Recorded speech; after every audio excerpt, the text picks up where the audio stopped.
Hello, കുറച്ച് ദിവസമായി ഞാൻ വീഡിയോ ഒക്കെ ഇട്ടിട്ടാ.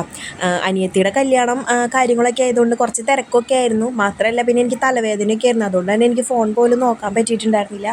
അപ്പോൾ ഈ വീഡിയോ ഞാൻ അപ്ലോഡ് ചെയ്യുന്നത് കുറച്ച് നാളായിട്ടാണ് ഞാൻ ഈ വീഡിയോ എടുത്ത് വെച്ചിട്ട്. അത് അനിയത്തിയുടെ കല്യാണത്തിൻ്റെ ബ്രൈഡ് ടു ബിക്ക് പോയ വീഡിയോ ആണ് കേട്ടത്. അപ്പം ഞാൻ ഷൂട്ട് ചെയ്തതാണ്. ഞങ്ങൾ ഫാമിലി ആയിട്ടാണ് കേട്ടോ പോയത്. അപ്പോൾ ചെറിയൊരു ട്രിപ്പ് പോലെ അങ്ങനെ പ്ലാൻ ചെയ്തതാണ്. അപ്പോൾ അതിൻ്റെ കൂട്ടത്തിൽ നമ്മൾ അവളുടെ ബ്രൈഡ് ട്യൂബിങ് കൂടി കസിൻസൊക്കെ ആയിട്ട് എടുക്കാമെന്ന് വിചാരിച്ചു. അപ്പോൾ ഞങ്ങൾ ചിമ്മിനി ഡാമിലേക്കാണ് പോയത്. ഇക്കാക്കമാരും ഇത്താത്തമാരും പിന്നെ അനിയനും അവരും എല്ലാവരും ഉണ്ടായിരുന്നു കേട്ടോ. പിന്നെ അത്തയും അമ്മയും ഒക്കെ ഉണ്ടായിരുന്നു. ഫാമിലി ആയിട്ട് ചെറിയൊരു ട്രിപ്പൊക്കെ പോകുന്നത് പ്രത്യേക ഒരു വൈബല്ലേ. പോണ വഴിക്കൊക്കെ നിറച്ച് റബ്ബർ തോട്ടവും കാര്യങ്ങളൊക്കെ ആയിരുന്നു കേട്ടോ. റബ്ബർ രണ്ട് സൈഡിലേക്ക് ഇങ്ങനെ ചാഞ്ഞ് നിൽക്കായിരുന്നു. പിന്നെ ചിമ്മിനി ഡാമിലേക്ക് പോകണമെന്ന് പറഞ്ഞാൽ മെയിൻ റോഡൊന്നല്ല, ശരിക്കും ഉള്ളേരിയയ്ക്ക് ഒരു കാട്ടിലേക്ക് പോണ പോലെ ഒരു ഫീലായിരുന്നു. ശരിക്കും ഒരു മലപ്രദേശം ഫുള്ള് റബ്ബറും കാര്യങ്ങളും കുന്നും മേലും അങ്ങനത്തെ കാര്യങ്ങളൊക്കെ ആയിരുന്നു. പിന്നെ നമ്മൾ ചിമ്മിനി ഡാമിലേക്ക് പോയി ബ്രൈഡ് ട്യൂബിയുടെ വീഡിയോ ഒക്കെ എടുക്കാമെന്ന് വിചാരിച്ചിരുന്നത്. പിന്നെ വിചാരിച്ചു അതിന് മുന്നുള്ളൊരു സ്ഥലമാണ് കേട്ടോ. ഫസ്റ്റ് അതിന് ചിമ്മിനി ഡാം എത്രയും മുന്നുള്ളൊരു സ്റ്റോപ്പാണത്. അപ്പോൾ അവിടെ നല്ല കണ്ടു കഴിഞ്ഞ് കഴിഞ്ഞപ്പോൾ നല്ല അരുവിയും കാര്യങ്ങളും പിന്നെ അവിടെ വെച്ച് ഷൂട്ട് ചെയ്ത് അത്രയും കൂടി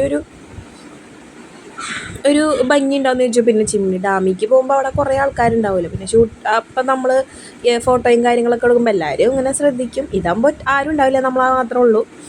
അങ്ങനത്തെ ഒരു ഇതായിരുന്നു കേട്ടോ. പിന്നെ ബ്രൈഡ് ട്യൂബിക്ക് വേണ്ട സാധനങ്ങളൊക്കെ നമ്മൾ മേടിച്ചിട്ടാണ് ഇവിടെ നിന്ന് പോയത്. ബലൂണും അതൊക്കെ നമ്മൾ മേടിച്ചിട്ട് പോയി. അവിടെ പോയി നമ്മൾ തന്നെയാണ് കേട്ടോ ഒക്കെ സെറ്റ് ചെയ്തത്. അവിടെ നിന്ന് ഓരോ കമ്പും കോലൊക്കെ എടുത്ത് അതൊക്കെ അവിടെ മരത്തിൻ്റെ അവിടെ വെച്ച് അഡ്ജസ്റ്റ് ചെയ്തൊക്കെയാണ് ഇതൊക്കെ വെക്കണത്. പിന്നെ നൂൽക്കമ്പി വാങ്ങിയ കാരണം കൊണ്ട് ബലൂൺ ഇങ്ങനെ ആർച്ച് പോലെ കിട്ടി. അല്ലെങ്കിൽ നൂല് മാത്രമാണെങ്കിൽ അത് കുറേ പണി ചെയ്യേണ്ട വരുമായിരുന്നു. ആ നൂൽക്കമ്പി ഉള്ള കാരണം കൊണ്ടാണ് ഇത് ഇത്രയെങ്കിലും വൃത്തിയായിട്ട് കിട്ടിയത്. പിന്നെ ക്യാമറയിൽ ഇതിങ്ങനെ സെറ്റ് ചെയ്തിട്ട് നല്ല ഫോട്ടോ ഒക്കെ എടുത്തിട്ട് ക്യാമറയിൽ നല്ല ഭംഗിയൊക്കെ ഉണ്ടായിരുന്നു. പിന്നെ വേറൊരു ബുദ്ധിമുട്ടെന്ന് വെച്ച് കഴിഞ്ഞാൽ നമുക്ക് കാലാവസ്ഥ വലിയ അനുകൂലമല്ലായിരുന്നു കേട്ടോ. ഫോട്ടോ എടുക്കുന്ന സമയത്ത് മര്യാദയ്ക്ക് ലൈറ്റൊന്നും കിട്ടിയിട്ടുണ്ടായിരുന്നില്ല. എന്താണെന്ന് വെച്ചാൽ ഭയങ്കര മൂടി കെട്ടിയ കാലാവസ്ഥയായിരുന്നു. നിങ്ങൾക്ക് ഈ വീഡിയോ തന്നെ കാണുമ്പോൾ അറിയാം. അതിനുള്ള ഒരു വെയിലൊക്കെ ഉണ്ടെന്നുണ്ടെങ്കിൽ നമുക്ക് അത്യാവശ്യം ഒരു രീതിയിലൊക്കെ നല്ല രീതിയിൽ ഇതൊക്കെ കിട്ടിയാൽ ശരിക്കും മഴക്കാരായിരുന്നു കേട്ടോ അന്ന്. പിന്നെ ഇപ്പോഴത്തെ കാലാവസ്ഥയുടെ കാര്യം പറയേണ്ട ആവശ്യമില്ലല്ലോ. ചിലപ്പോൾ വെയിലായിരിക്കും, ചിലപ്പോൾ മഴയായിരിക്കും, ചിലപ്പോൾ തണവായിരിക്കും. അങ്ങനത്തെ ഓരോ മാറിയ കാലാവസ്ഥയാണ്. അതുകൊണ്ട് അന്നത്തെ ദിവസം ശരിക്കും മഴക്കാരായിരുന്നു. അതുകൊണ്ട് തന്നെ ഇത്തിരി ബുദ്ധിമുട്ടുണ്ടായിരുന്നു ഫോട്ടോ എടുക്കാനും കാര്യങ്ങൾക്കൊക്കെ. പിന്നെ പിള്ളേരുള്ള കാരണം ചെറിയ മഴച്ചാറ്റലും കാര്യങ്ങളൊക്കെ ഉള്ളതുകൊണ്ട് നമ്മൾ വേഗം പോരും ചെയ്തു കേട്ടോ അവിടെ നിന്ന്. സെറ്റ് ചെയ്ത് കഴിഞ്ഞ് കേക്കും ഒക്കെ സെറ്റ് ചെയ്ത് കഴിഞ്ഞിട്ട് പിന്നെ നേരിട്ട് പാത്ത് പോയി ആ ബ്രൈഡ് ട്യൂബിയുടെ ബാഡ്ജ് അവൾക്ക് ഇട്ടുകൊടുത്തു. ബാഡ്ജ് ഭയങ്കര ലൂസായിരുന്നു. അതിൽ കൂടെ അവൾ ഉരുപോരുമായിരുന്നു അവൾക്ക്. ഒന്നാമത് അവൾ ഭയങ്കര ചെറുതാണല്ലോ. അത് കഴിഞ്ഞ് ഒരു അഡ്ജസ്റ്റ്മെൻറ്റിലാണ് ഇട്ട് കൊടുത്തത്. ഏതാണ്ട് ആരോ തട നിൽക്കണ പോലെയാണ് അതവിടെ നിൽക്കണത്. പിന്നെ ഇത്താത്ത വന്നിട്ട് അവൾക്ക് ആ കണ്ണാടിയും വെച്ച് കൊടുത്തു. പക്ഷെ കണ്ണാട അങ്ങനെ വെക്കണേക്കാട്ടി ഭംഗിയ തലയിലേക്ക് മുകളിലേക്ക് കയറ്റി വെച്ചിട്ടായിരുന്നു കേട്ടോ. ആ ഒരു ഷൂട്ടിന് വേണ്ടി മാത്രം അങ്ങനെ വെച്ചിട്ട് പിന്നെ പുള്ളിക്കാരി അത് തലയിലേക്ക് കയറ്റി വെച്ചു കേട്ടോ. കാരണം കണ്ണാട വെച്ചിട്ട് ഏതോ അന്തത്തിയുടെ ഒരു ലുക്ക് തോന്നുന്നത്. പിന്നെ അവളെ വുഡ്ബീനെ വിളിച്ചിട്ടുണ്ടായിരുന്നു. ഞാൻ പറഞ്ഞല്ലോ നമ്മൾ സേവ് ദ ഡേറ്റും കൂടി എടുക്കണം എന്ന് വിചാരിച്ചിട്ടുണ്ടായിരുന്നു. അപ്പോൾ അതുകൊണ്ട് ആളെയും കൂടി വിളിച്ചിട്ടുണ്ടായിരുന്നു. പിന്നെ അവർ രണ്ടുപേരും കൂടി ഈ കേക്കൊക്കെ മുറിച്ചേട്ടെ നിന്നു. അങ്ങനെ എൻ്റെ രണ്ടാമത്തെ അനിയത്തിയുടെയും കല്യാണം കഴിഞ്ഞു. ഇനി ഒരാളും കൂടി ഉണ്ട്. ഫോട്ടോ ഒക്കെ എടുക്കുന്നതിൻ്റെ ഇടയ്ക്ക് ആ ബാഡ്ജ് ഊരി പോയി കഴിഞ്ഞപ്പോൾ ആ കേക്കിൽ കൊണ്ടുള്ള കേക്ക് മൊത്തം ഉള്ള കയ്യിലായിരുന്നു കേട്ടോ. പിന്നെ കൊണ്ട് ടിഷ്യൂ ഒക്കെ കൊടുത്ത് അതൊക്കെ തുടച്ചൊക്കെ കളഞ്ഞു. പിന്നെ എല്ലാ ഫാമിലികളൊക്കെ ആയിട്ട് നിന്ന് ഫോട്ടോ എടുത്തു. അനിയത്തിയായിട്ടും പിന്നെ അമ്മയത്തായിട്ട് നിന്നെടുത്തു. പിന്നെ അനിയന്മാരായിട്ട് നിന്നെടുത്തു. അങ്ങനെ എല്ലാവരുമായിട്ട് ഞങ്ങളായിട്ട് നിന്ന് ഫോട്ടോ ഒക്കെ എടുത്തു. പിന്നെ ബ്രൈഡ് ട്യൂബിയുടെ എല്ലാ സ്റ്റിക്കേഴ്സും കാര്യങ്ങളൊക്കെ വെച്ച് അങ്ങനെ നിന്നും ഫോട്ടോകൾ എടുത്തു.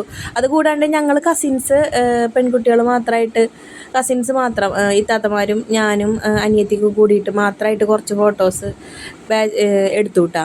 സിംഗിളായിട്ട് നിന്നിട്ട് ഞങ്ങൾ ഗേൾസ് മാത്രമായിട്ട് നിന്നിട്ട് ഓരോ പോസിലൊക്കെ ഫോട്ടോ എടുത്തു കേട്ടോ. പിന്നെ ഇച്ചും തച്ചും പിന്നെ പറയണ്ടല്ലോ, പിള്ളേർ ഭയങ്കര ഇതായിരുന്നു ഫോട്ടോയ്ക്കൊക്കെ പോസ് ചെയ്യാൻ ഇത്തിരി. പിന്നെ അവിടെ നിന്ന് ഷോ ഇറക്കാൻ മാത്രം ഒന്ന് വന്നു എന്നുള്ളൂ. അതിൻ്റെ ഇടയ്ക്ക് ആ ബ്രൈഡ് ട്യൂബിയുടെ ഓരോ ലെറ്റേഴ്സും കാര്യങ്ങളൊക്കെ വീർപ്പിച്ച് വെച്ചേക്കണേൽ അതിലൊക്കെ എടുത്ത് അത് അങ്ങോട്ടും ഇങ്ങോട്ടും അടിയായിരുന്നു പിള്ളേർ. അത് വേണം ഇത് വേണം എന്നൊക്കെ പറഞ്ഞിട്ട് ആ സ്റ്റാർ ആയാലും ആ ബോട്ടിലിൻ്റെ ഷേപ്പിലുള്ള ആ ഇതായാലും അതൊക്കെ വാങ്ങാനായിട്ട് അവിടെ തല്ലായിരുന്നു കേട്ടോ എല്ലാവരും കൂടിയിട്ട്. സത്യത്തിൽ നല്ലൊരു എൻജോയ്മെൻറ്റും വൈബൊക്കെ ആയിരുന്നു. അപ്പോൾ കുറേ നാളായി ഞങ്ങൾ ഫാമിലിയായിട്ട് ഞങ്ങളിടയ്ക്ക് അങ്ങനെ ചെറുതിലൊക്കെ ഞങ്ങളൊക്കെ ചെറുതിലുള്ളപ്പോൾ അവിടെ മാമയൊക്കെ ട്രിപ്പ് ഇങ്ങനെ ഇടും. അതൊക്കെ വലിയ വലിയ മൈസൂർ ഊട്ടി അങ്ങനെയൊക്കെ വലിയ സ്കൂൾ പൂട്ടിന് ട്രിപ്പൊക്കെ ഇടും. അപ്പോൾ അങ്ങനെ നമുക്ക് പോയ ഓർമ്മയുണ്ട്. അപ്പോൾ ഇങ്ങനെ ഇപ്പോൾ ഫാമിലി മാത്രമായിട്ട് പോയിട്ട് ഇപ്പോൾ കുറേ നാളായി. അപ്പോൾ ആ ഒരു സന്തോഷം കാര്യം ചെറിയൊരു സ്ഥലത്തേക്കാണെങ്കിലും ആ ഒരു സന്തോഷം നമുക്ക് വേറെ തന്നെയാണ്. പിന്നെ പാത്തും അതുപോലെ അനിയന്മാരൊക്കെ നിന്ന് അവരുടെ ഒപ്പം നിന്ന് ഫോട്ടോ ഒക്കെ എടുത്തു കേട്ടോ.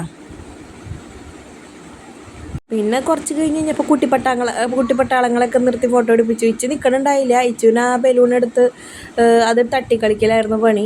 എന്നാലും ഒരു വിധത്തിൽ ഒരു ഫോട്ടോയ്ക്ക് ഇങ്ങനെ പിടിച്ചു നിർത്തി. പിന്നെ ഞങ്ങൾ ഗേൾസ് ഓരോ പോസിലെടുക്കുക, അത് അവർ തന്നെ പറഞ്ഞു തന്ന പോസായിട്ട് എങ്ങനെ എടുക്കുക എന്നൊക്കെ പറഞ്ഞു കഴിഞ്ഞിട്ട് അങ്ങനെ നിന്ന് ഞങ്ങൾ കുറച്ച് ഫോട്ടോസൊക്കെ എടുത്തു. പിന്നെ അങ്ങോട്ടും ഇങ്ങോട്ടും സംസാരിച്ച് നിൽക്കണതായിട്ടും അങ്ങനെയൊക്കെ കുറച്ച് ഫോട്ടോസ് എടുത്തു. അത് കഴിഞ്ഞ് പിന്നെ മഴച്ചാറ്റൽ തുടങ്ങി കഴിഞ്ഞപ്പോൾ ഞങ്ങളവിടെ നിന്ന് പോന്നു കേട്ടോ. കാരണം പിള്ളേരെയൊന്നും കൊണ്ട് അവിടെ നിൽക്കാൻ പറ്റില്ല. മഴ ചാറി തുടങ്ങിയ പിന്നെ പറയാമല്ലോ, അവർക്ക് തലയിലൊക്കെ വെള്ളമായി തുടങ്ങി. പിന്നെ അത് മാത്രമല്ല, അവർ വന്ന് അതിൻ്റെ ഇടയ്ക്ക് നമ്മൾ ഫോട്ടോ എടുക്കുന്നുണ്ടായില്ല, കുറേ ആൾക്കാരുടെ ഇടയ്ക്ക് വന്നിട്ടുണ്ടായിരുന്നു. അപ്പോൾ പിന്നെ നമ്മൾ വേഗത അവസാനിപ്പിച്ച് നമ്മൾ പിന്നെ ചിമ്മിനി ഡാമിലേക്ക് പോകാമെന്നുള്ള രീതിയിൽ പോകുന്നു കേട്ടോ. ആ കേക്കൊക്കെ അവിടെ തന്നെ വെച്ച് മുറിച്ച് കഴിച്ചു, അല്ലെങ്കിൽ വീട്ടിലെത്തുമ്പോഴേക്കും മെൽറ്റായി പോകുമല്ലോ. അത് കഴിഞ്ഞിട്ട് പിന്നെ അത് എവിടെ പോയാലും ഞാൻ പറയാറുണ്ടല്ലോ, ഞങ്ങൾ എവിടെ ട്രിപ്പ് പോയാലായാലും ഒരു കല്യാണമായാലും ഒരു കാര്യങ്ങളായാലും എൻ്റെ വീട്ടിൽ പോയി കഴിഞ്ഞാൽ എനിക്ക് ഇച്ചുവിൻ്റെ കാര്യം നോക്കേണ്ട വരാറില്ല കേട്ടോ. ഇച്ചുവിനെ ഓരോരുത്തരായിട്ട് എടുത്തുകൊണ്ട് നടന്നോളും. പിന്നെ കുപ്പാട മോനെ എൻ്റെ ഇക്കാക്കാനെ ഭയങ്കര ഇഷ്ടമാണ്. അവന് മാമ എന്ന് വിളിച്ച് എപ്പോഴും പിന്നിൽ കൂടെ നടക്കും. ഇക്കാക്കും അങ്ങനെ തന്നെ കേട്ടോ. എവിടെ പോയാലും ഇക്കാക്കിയായാലും എടുത്തുകൊണ്ട് നടക്കലാണ് പതിവ്. ചിമ്മിനി ഡാമിൽ പോയപ്പോൾ പിന്നെ അവിടെ അതേ കുറേ 3 ഊഞ്ഞാൽ അങ്ങനെ ഓരോ മരങ്ങളിൽ കെട്ടിയിട്ടുണ്ടായിരുന്നു. അവിടെ പോയപ്പോൾ പിന്നെ അതായിരുന്നു പണി എല്ലാവർക്കും. ഓരോരുത്തർ ഇച്ചുവിൻ്റെ മടിയിൽ വെച്ച് ആട്ടണുണ്ട്. അതിൻ്റെ ഇടയ്ക്ക് നമ്മൾ ഓരോ ഫോട്ടോസൊക്കെ എടുത്തു കേട്ടോ. ഊഞ്ഞാലയിലൊക്കെ വെച്ച് ഓരോ ഫോട്ടോസൊക്കെ എടുത്തു. വലിയവർക്ക് തന്നെ ഊഞ്ഞാലയിൽ ഇരുന്നിട്ട് എനിക്കാ തോന്നുന്നില്ല. പിന്നെ പിള്ളേരുടെ കാര്യം പറയണ്ടല്ലോ, എനിക്കിരുന്നിട്ട് അതിൽ നിന്ന് എനിക്കാ തോന്നുന്നുണ്ടായിരുന്നില്ല കേട്ടോ. കാരണം നല്ല ആ ഊഞ്ഞാല വലിച്ചു വിട്ട് കഴിഞ്ഞപ്പോൾ ഞാൻ ഏതോ ആകാശത്തേക്ക് പറന്ന് പോണ പോലെ എനിക്ക് തോന്നിയത്. കുഞ്ഞിനാളിലൊക്കെ നമ്മളിങ്ങനെ ഊഞ്ഞാലാടിയിട്ടുള്ളൂ കേട്ടോ. ഈ കാലത്തൊന്നും നമ്മൾ ഊഞ്ഞാലാടിയിട്ടേ ഇല്ല. പണ്ടൊക്കെ പിന്നെ ഞാൻ ആ ഊഞ്ഞാല എനിക്ക് സത്യത്തിൽ ഭയങ്കര ഇഷ്ടമായിട്ട്. എന്താണെന്ന് വെച്ചാൽ ആ ഊഞ്ഞാല ഭയങ്കര ഫസ്റ്റ് ഈ നടുക്കുള്ള ഊഞ്ഞാലയിൽ മാത്രമാണ് ഇങ്ങനെ ആടാനായിട്ട് പറ്റുള്ളൂ. ആടി വരുമ്പോൾ ശരിക്കും നമുക്ക് ആ വെള്ളത്തിൻ്റെ അടുത്ത് വരെ പോയിട്ട് തിരിച്ചവിടെ കൊട്ടവഞ്ചിയൊക്കെ ഉണ്ടായിരുന്നു കേട്ടോ. ഒരാൾക്ക് 100 രൂപ, 4 പേർക്ക് ആ കൊട്ടവഞ്ചിയിൽ കയറാം. എന്നിട്ട് അത് അവർ നടുക്ക് വരെ കൊണ്ടുപോയിട്ട് നമ്മളതിലിട്ട് കറക്കും. കയറണമെങ്കിൽ കയറാമെന്നൊക്കെ പറഞ്ഞു. ഞങ്ങളൊന്നും കയറിയില്ല കേട്ടോ. ആട്ടി ഇപ്പോൾ അതേ അവൾ താഴെ കിടക്കാനേ അമ്മ അതിൽ ആട്ടാണ് അവനാട്ടിയത്. ഊഞ്ഞാലിന് വേണ്ടി അവിടെ അടിയായിരുന്നു കേട്ടോ. ഓരോരുത്തർ കാവൽ നിൽക്കായിരുന്നു. ഒരാൾ ഇറങ്ങിയിട്ട് അടുത്ത ആൾക്ക് ഇരിക്കാനായിട്ട്. ഇക്കാക്കാരിരുന്നാടി ഇക്കാക്ക വീണാനെ. കാരണം ഇക്കാക്ക അമ്മ അങ്ങനെ പിടിച്ചിരിക്കണം, നല്ല ആട്ടണ്ട, അപ്പം അത് കാട്ടിയാൽ മതി എന്ന് പറഞ്ഞ ഒച്ചപ്പാടായിരുന്നു. അത് കഴിഞ്ഞ് ഞങ്ങൾ ഇപ്പുറത്തെ ഊഞ്ഞാലയിൽ, അത് ചെറിയ ഊഞ്ഞാല കേട്ടോ, അതിലിരുന്ന് ഞങ്ങൾ ഫോട്ടോസൊക്കെ എടുത്തു. തച്ചുവിനെ എടുത്ത് ഫോട്ടോ എടുപ്പിച്ചു. തച്ചുവിനെ ആട്ടിക്കൊടുത്തു കുറച്ച് നേരം. അങ്ങനെ പിന്നെ തച്ചുമിക്കാക്കി ഒരേപോലത്തെ ഷർട്ടാണ് ഇട്ടിരുന്നത്. അത് ഒരു മാരേജിന് ഒരു ഡ്രസ് കോഡ് വേണ്ടിയിട്ട് തയ്പ്പിച്ചത് ഷർട്ടാണ് എല്ലാവരും. അപ്പോൾ ഞങ്ങൾ വൈറ്റ് ഇടാമെന്ന് തന്നെ വിചാരിച്ചിട്ട് എല്ലാവരും വൈറ്റ് ഇട്ടു. അവൾക്ക് ആ കളറ് ഇട്ടു. ഞങ്ങൾക്ക് എല്ലാവരേലും വൈറ്റാണ് ഏകദേശം ഉള്ളതുണ്ട്. പിന്നെ ഗ്രേയും അല്ലെങ്കിൽ ഇങ്ങനത്തെ കളർ ഷോളൊക്കെ ഉള്ള കാരണം കൊണ്ട് അതിട്ട് വേറെ ഇതിനായിട്ട് നമ്മൾ വേറെ ഡ്രസ്സൊന്നും അങ്ങനെ വാങ്ങിയില്ല കേട്ടോ.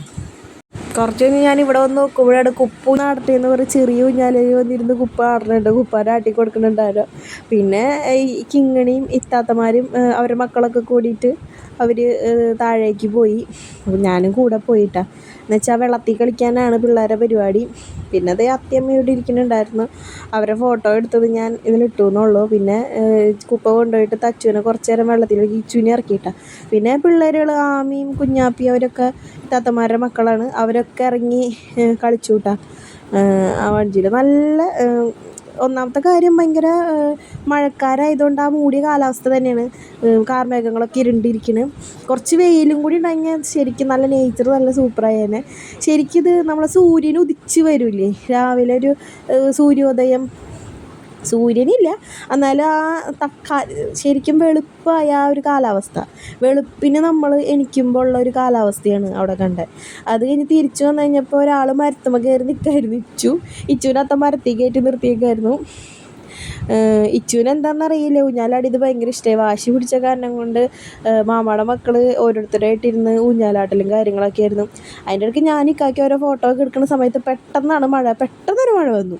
ഞങ്ങൾ എന്താണെന്ന് പറയുക, ഇപ്പോഴത്തെ കാലാവസ്ഥ പിന്നെ പറയണല്ലോ, പെട്ടെന്ന് വെയിൽ കാണും, പെട്ടെന്ന് മഴ കാണും, മഞ്ഞ് കാണും.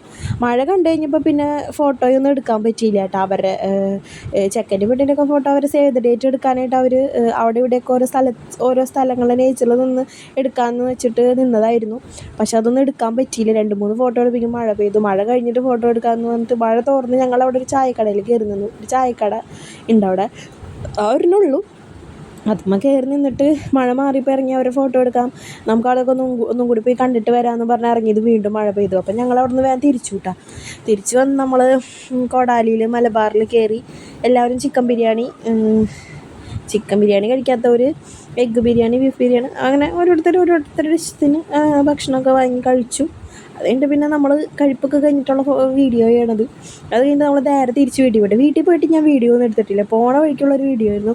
ഇച്ചു ഭയങ്കര വാശിയും കാര്യങ്ങളായതുകൊണ്ട് വേഗം വീട്ടിൽ പോയി ഇച്ചുവിന് ചോറ് കൊടുക്കലും കാര്യങ്ങളും. അവനൊന്നും കഴിച്ചില്ല. പിള്ളേർ പിന്നെ എവിടെയെങ്കിലും പോയി അങ്ങനെയാണ്.